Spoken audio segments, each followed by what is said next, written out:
Aljamain Sterling absolutely snapped at Dana White and the UFC after they decided to give Diego Lopes a rematch with Alex Volkanovski, jumping over him and the rest of the real contenders. Aljo said the whole reason the UFC became the #1 promotion in the world was because they always let the best fight the best. But right now, it feels like everything is turning into a popularity contest instead of merit. Sterling is coming off a dominant win over Brian Ortega, but he made it clear he is not just campaigning for himself, he is saying the matchup itself makes no sense. There are multiple contenders who have put in the work, while Diego is getting rewarded off hype more than off accomplishments. The Brazilian did not stay quiet either. He fired right back on social media, telling critics that sitting around complaining online is exactly why they are not getting title shots. He pointed out how active he has been, how willing he is to take risks, and contrasted that with Movsar Evloev's long layoff and Lerone Murphy's slower activity rate. In his mind, momentum should matter, and he has it. And the funniest part of all this is that just a few months ago, back in September, Lopes himself said Murphy should be the next challenger for Volkanovski. Now he is the one stepping into that spot, and the whole division is arguing about it. I get what they're trying to do.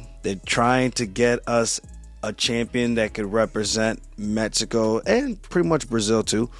It's just, what is the criteria? That is all I want to know. I just want something that when we come into this sport, because I'm now 36, I got into this sport when I was 24, and merit used to mean something for the most part. The UFC used to be the organization, the best fights the best. Now it's, are you the most popular guy? Because if you're the most popular guy and you can fight just a little bit, we'll throw you in there. As long as you can fight a little bit and beat some of the best guys or beat some favorable matchups that people might know, but it's enough for you to get a highlight win, we'll put you in that spot. And hopefully, if you're lucky, we cash out.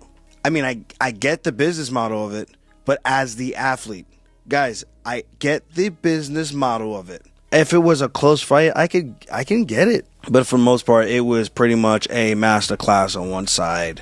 MMA Junkie's Mike Bone just jumped on Josh Thompson's podcast and dropped some interesting details about what he's hearing regarding the White House card. According to Bone, the UFC might go with a very small, super premium lineup, possibly just 5 fights total. He explained that the UFC wants every fight on that card to feel huge, not filler, and he even floated Ilia Topuria's name as a possibility, since El Matador is targeting a return around mid-2026.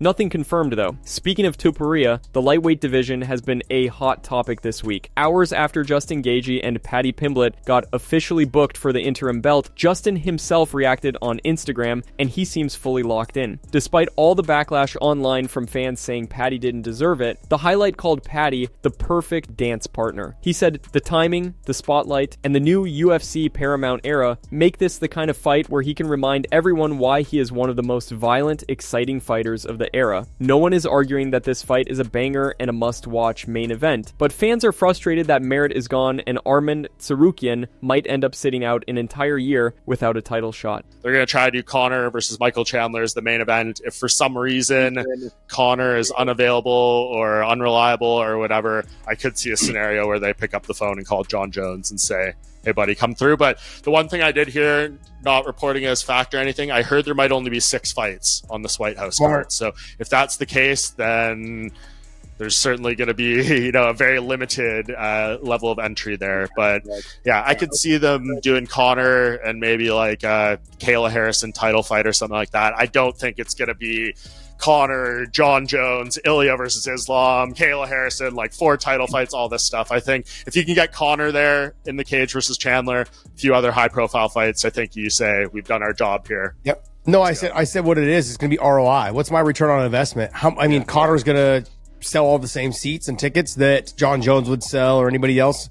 Yeah. I also think that you have to have Kayla Harrison on this card. Dana White is reportedly pulling out all the stops to get Khabib Nurmagomedov back in the octagon, and the numbers being thrown around are insane. Multiple Russian outlets claim that Saudi businessmen are willing to back the UFC to finance Khabib's salary if he agrees to return for one fight at the White House, and the figure is said to be $100 million. That's right, $100 million for one fight, an amount no fighter in UFC history has ever even come close to earning. According to reports, United States President Donald Trump is apparently fully on board with this idea, idea, seeing Khabib as the top pound-for-pound fighter in the world despite being retired for years. The White House angle adds a huge spectacle element, and now Dana reportedly has the Saudi sheikhs involved, though there is no information yet available whether Dana's new partner, Turki Al-Sheikh, is also involved. Хаба получает щедрые, я даже скажу, очень щедрые предложения от арабских шейхов, которые готовы напечатать хоть миллиарды долларов, лишь бы вернуть Хабиба в октагон. Некоторые фанаты Хабиба не приняли еще такую реальность, что они не увидят орла снова в бою. Они готовы платить баснословные деньги, и поверьте, Дейна Уайт только на их стороне. Готовы заплатить Хабибу $100 миллионов за его возвращение, чтобы увидеть противостояние Хабиба с новым чемпионом. Дональд Трамп высказался про Кhabиба Нурмагомедова и признал нашего Хабиба лучшим бойцом во всем мире. Все дело в том, что недавно состоялась встреча Дана Уайта и Дональда Трампа. И вот Дональд Трамп заявил: будет невероятный бой. Мы все будем обязательно это смотреть. Самого лучшего бойца в мире, вне зависимости от веса. Khabib has repeatedly turned down returns for years, but Dana's likely thinking this offer might finally be the one to pull him out of retirement. Trump even called out Khabib specifically, saying he wants Khabib to fight the new champion. That raises questions though. Who exactly is this new champion? And is the plan for Khabib to fight at lightweight? No official details yet, but one thing is certain. The UFC is aiming for a spectacle unlike anything seen before. Paddy Pimblett just broke his silence on the Justin Gaethje fight. In a new UFC Europe promo, Paddy said that the moment he beats Justin, fans will immediately change the narrative again, claiming Gaethje was old or on his way out. He also laid out the exact roadmap he wants for 2026. First, he plans on grabbing the interim belt against Justin in January. After that, he wants to unify against Ilia Topuria by the middle of next year, and then, as he put it, go after Arman Tsarukyan right after, promising that Arman can get the same treatment. Paddy is fully leaning into the chaos, calling out the entire top of the division in the same breath. Fans are loving the confidence, the energy, and the trash talk, and the promo has been everywhere since it dropped. But the backlash is huge too. People like Aljamain Sterling, as we talked about earlier, are calling the booking a joke and even pushing for fans to boycott the fight, arguing that Paddy has not earned this spot, while others say this is one of the most entertaining storylines of the year. Either way, Paddy has turned the volume all the way up. Interim belt in January, Topuria in the summer, Tsarukyan after that. If his plan works out, 2026 might really be the biggest year of his life. First ever time I'm going to have fought in January, the earliest I've ever fought. It's going to ruin my Christmas dinner and my birthday because I'm 31 like 3 weeks before it. But it's all going to be worth it when I lift that real title above my head and Paddy the Baddy is a world champion.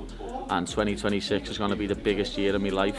I am coming for that interim title, then I'll be making it the undisputed title when I come and beat Ilia Topuria up and take the undisputed title. And then little posh boy, if he manages to fight in that time, because he likes sitting out and saying he's got a sore back, if little posh boy fights in that time and keeps his ranking, I'll punch his head in as well. That's it from MMA Psycho. Thanks for watching. Don't forget to leave a like and subscribe for daily MMA news.